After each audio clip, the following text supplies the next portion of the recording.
पंचवर्षीय योजना से क्वेश्चन पूछे जाते हैं, तो आप देखते हैं। प्रथम पंचवर्षीय योजना स्टार्ट हुई थी 51 से 56 तक, और इसे कहा जाता है हैरोल्ड डोमर मॉडल पे आधारित थी ये, इसलिए हैरोल्ड डोमर योजना भी कहते हैं। इसका मुख्य ध्यान देश के कृषि विकास पे था। यह योजना सफल रही और 3.6% की वृद्धि हासिल की। दूसरी पंचवर्षीय योजना थी 56 से 61 के बीच में। इसे पीसी महालनोबिस मॉडल पर आधारित थी यह, और इसका लक्ष्य था देश के औद्योगिक विकास पर। यह योजना भी सफल रही और इसने 4.1% की वृद्धि हासिल की। तीसरी पंचवर्षीय योजना थी, यह 61 से 66 के बीच में रही, और इसे गाडगिल योजना भी कहा जाता है। इसका मुख्य योजना था अर्थव्यवस्था को गतिमान और आत्मनिर्भर बनाना। चीन से युद्ध के कारण यह योजना फेल हो गई, और इस योजना का वृद्धि दर का लक्ष्य था 5.6%, लेकिन वास्तविक वृद्धि दर रही 2.4%। योजना अवकाश ये 66 से 69 तक रहा था। इस 3 सालों में कोई भी पंचवर्षीय योजना नहीं बनाई गई थी, बल्कि हर साल एक एक वर्षीय योजना बनाई गई थी। हर योजना में कृषि संबंध क्षेत्रों के साथ साथ उद्योग को समान प्राथमिकता दी गई थी।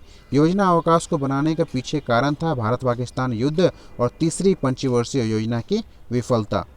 इसके बाद हम देखते हैं चौथी पंचवर्षीय योजना। इस योजना की अवधि थी 69 से 74 तक। इस योजना को 2 मुख्य लक्ष्य था, पहला स्थिरता के साथ विकास और दूसरा आत्मनिर्भरता की स्थिति प्राप्त करना। इस योजना के दौरान ही 1971 के चुनावों के दौरान इंदिरा गांधी द्वारा गरीबों हटाओ का नारा दिया गया था, गरीबी हटाओ का नारा दिया गया था। यह योजना असफल रही और 5.7% की विकास दर के लक्ष्य के मुकाबले 3.3% की वृद्धि दर हासिल कर सकी। पांचवी पंचवर्षीय योजना यह 74 से 79 तक थी। इस योजना में कृषि को सर्वोच्च प्राथमिकता दी गई। इसके बाद उद्योग और खानों को वरीयता दी गई थी। कुल मिलाकर यह योजना सफल रही, जिसमें 4.4 के लक्ष्य के मुकाबले 4.8 की वृद्धि दर हासिल की गई थी। इस योजना का ड्राफ्ट डीपी धर द्वारा तैयार किया गया था। नवनिर्वाचित मोरारजी देसाई सरकार ने इस योजना को समय से पहले 1978 में ही खत्म कर दिया था। 78 के बाद से रोलिंग प्लान चला था। जब केंद्र में मोरारजी देसाई सरकार के सत्ता में आई थी, तो 5वीं पंचवर्षीय योजना को 1978 में ही खत्म कर दिया गया। इसके स्थान पर 1 वर्षीय प्लान बना दिया गया था, जिसे रोलिंग प्लान कहा जाता है।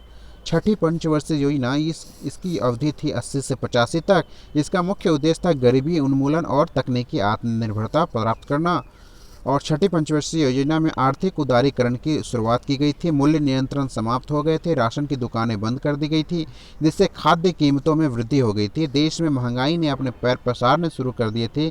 इस प्रकार इस योजना के समय नेहरू के समाजवाद का अंत हो गया था।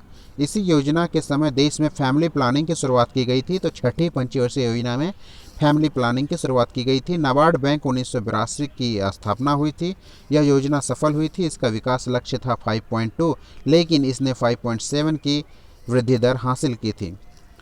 नेक्स्ट देखते हैं 7वीं पंचवर्षीय योजना। 7वीं पंचवर्षीय योजना 1985 से 1990 तक थी। इस योजना में उद्देश्य था आत्मनिर्भर अर्थव्यवस्था की स्थापना और रोजगार के पर्याप्त अवसर पैदा करना था। इस योजना में पहली बार निजी क्षेत्रों को सार्वजनिक क्षेत्र की तुलना में अधिक प्राथमिकता दिया गया था। इसका विकास लक्ष्य था 5, लेकिन इसने 6% वृद्धि दर हासिल की थी। वार्षिक योजनाएं। केंद्र में अस्थिर राजनीतिक स्थिति के कारण 8वीं पंचवर्षीय योजना समय पर शुरू नहीं हो सकी, इसलिए 1990, 91 और 91, 92 में 2 वार्षिक योजनाएं बनाई गई थी। 8वीं पंचवर्षीय योजना यह 92 से 97 तक थी। इस योजना में मानव संसाधन विकास जैसे रोजगार, शिक्षा और सार्वजनिक स्वास्थ्य के विकास को सर्वोच्च प्राथमिकता दी गई थी। इस योजना के दौरान ही नरसिम्हा राव सरकार ने भारत की नई आर्थिक नीति को मंजूरी दी थी, अर्थात देश में उदारीकरण, निजीकरण, वैश्वीकरण, एलपीजी मॉडल की शुरुआत की गई थी। यह योजना सफल रही और इसके विकास का लक्ष्य 5.6 रखा गया था, लेकिन इस योजना ने 6.8 की विकास वार्षिक वृद्धि दर हासिल की। 9वीं पंचवर्षीय योजना। इस योजना की अवधि थी 1997 से 2002 तक। इस योजना का मुख्य फोकस था न्याय और समानता के विकास पर ध्यान था। भारत की आज़ादी के 50वें वर्ष लॉन्च किया गया था 9वीं पंचवर्षीय योजना। इस योजना ने अपने विकास लक्ष्य 7 की दर को प्राप्त करने में सफल नहीं रही थी। इसने केवल 5.6 की वृद्धि दर हासिल की थी।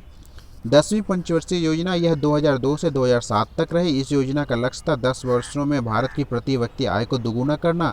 इसका उद्देश्य 2012 तक गरीबी अनुपात को 15% कम करना था। योजना 8% विकास दर हासिल करने का लक्ष्य रखा गया था, लेकिन वास्तव में केवल 7.2% की वृद्धि दर हासिल कर सकी।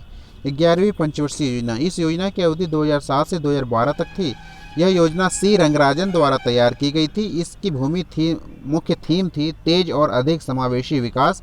इस योजना में 8.1 विकास दर हासिल करना लक्ष्य रखा गया था, लेकिन वास्तव में केवल 7.9 ही वृद्धि दर हासिल की जा सकी। 12वीं पंचवर्षीय योजना, यह योजना 2012 से 17 तक थी।